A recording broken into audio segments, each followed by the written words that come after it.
Bine ne-am regăsit, dragi prieteni!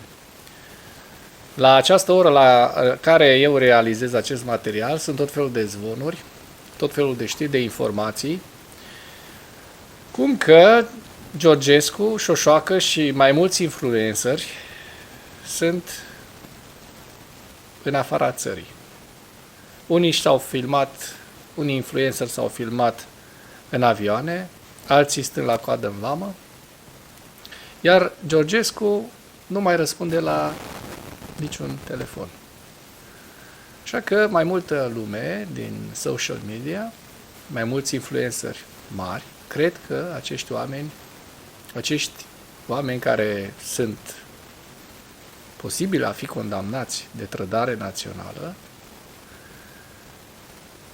sunt în momentul de față fugari. Vom vedea în orele care vin dacă se confirmă sau dacă se infirmă aceste știri, aceste zvonuri. Pentru că noi nu ne ocupăm cu zvonuri. România a fost la un pas de preluare de către Rusia. Ce ar trebui făcut? Dezbatem astăzi, ca să nu mai repetăm aceeași greșeală, dezbatem astăzi ce ar trebui făcut ca peste 4 luni sau când vor fi alegerile să nu repetăm această greșeală. Sigur că da, vedem astăzi reacția statului, tardivă, dar mai bine mai târziu decât niciodată. Alegerile prezidențiale au fost cu foarte, foarte mari năbădăi.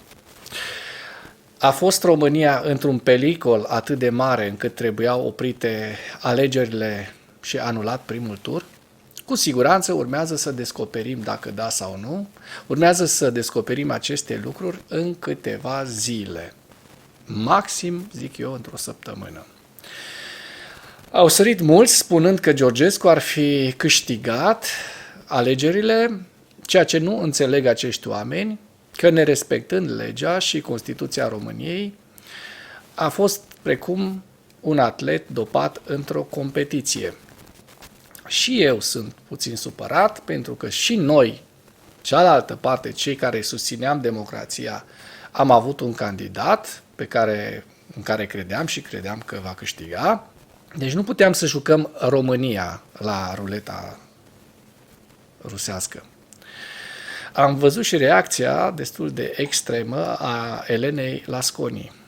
Îi înțeleg supărarea, dar nu îi înțeleg logica. Dacă România s-ar fi trezit luni în dictatură din cauza unui candidat care a fost puternic dopat, pompat puternic de Rusia cu sute de milioane de euro, bani care nu au fost declarați și nu se justifică nicio lege, cum era, fraților? Cum era să ne trezim luni cu toții într-o dictatură? Puteam risca asta? Eu zic că nu. Am văzut cum au început să se dea în gât influencerii, este panică foarte, foarte mare pe TikTok și am văzut și foarte mulți influenceri, dintre cei mari, foarte mulți, câțiva importanți influenceri, care sunt în drum spre străinătate sau sunt deja la vamă. Mă rog, la ora la care erau transmise aceste imagini, acum câteva ore, sunt care au ieșit deja din țară, sunt care vor să intre în țară. Am văzut și influencerul din Oradea, Micula, care a finanțat campania lui Simion.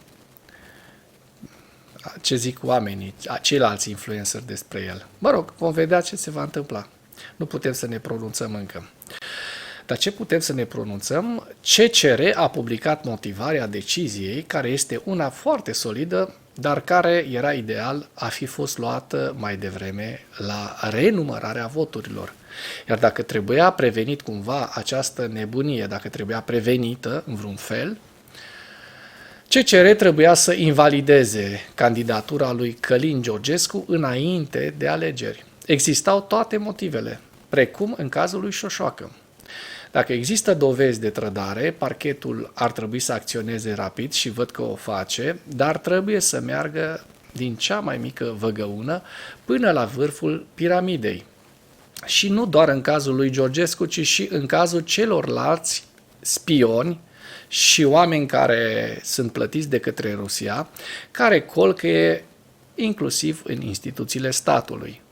Vreau să văd ce se întâmplă și cu acest Tony Greblă, care era la porc cu membrii acestei grupări, cu aurarii, cu șoșocarii, și iar nevastă sa făcea propagandă deșanțată Kremlinului, candidatului Kremlinului.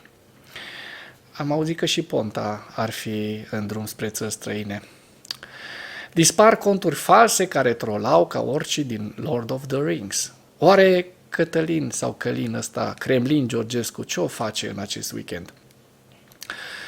Dar cheia discuției nu este asta, pentru că votanții suveraniști rămân, iar ani de zile de manipulare și retorică kremlineză nu o poți combate în 3-4 luni de zile. De fapt, atacul hibrid asupra României a început în 2014, odată cu începerea războiului, agresiunii împotriva Ucrainei. Ieri am scris un articol scurt, Zombie Nation, în care spuneam că avem o populație profund zombificată cu retorica Kremlinului. De fapt, am descoperit că o mare parte din poporul ăsta vorbește kremlineza. Care este pattern-ul, tiparul acestor retorici? Cum ne dăm seama că vorbim direct cu kremlinezii? Pentru că toți Frankensteinii folosesc aceleași texte inventate la Kremlin, auzite și văzute de mii de ori și care au ajuns la nivel de conștiință, de credință, de certitudine. Din acest punct de vedere, Putin și-a atins scopul. Vă dau o parte dintre ideile devenite credințe, certitudini pentru Frankenstein Zombie Nation. După 35 de ani vrem o schimbare a sistemului. O să pleci pe front în Ucraina. Vrem pace, nu vrem război. Iată ce pace vor. Iată ce pace vor. Dacă ar fi ajuns Kremlin Georgescu, ar fi zis, domnule, noi vrem reîntregirea neamului și poate ar fi atacat Ucraina. Nu știu. Pentru că s-a declarat în multe rânduri un adept al României mari. Pe lângă ideile neonaziste, neolegionare, care circulau. Să nu mai ajutăm Ucraina, ucrainenii primesc 3500 de lei ajutor și copiii noștri doar 300. Acest lucru este o minciună, pentru că știu refugiați ucraineni a căror copii primesc aceea sumă de 300 de lei. Leana, apărătoarea LGBT, care ne vor ataca copiii. Ați văzut, oameni buni, vreun copil atacat pe stradă sau ne-au invadat LGBT-știi, ne-au invadat gay așa de tare încât nu mai puteam circula pe stradă în siguranță? Asta erau problemele României? Globaliștii care ne vor răul. Sunteți sclavii Occidentului, retrograd, etc., etc. Le știți și voi. Oamenii ăștia au fost cu toții spălați pe creieri. Toate aceste emoții negative se bazează pe frici și se amplifică în mediul social.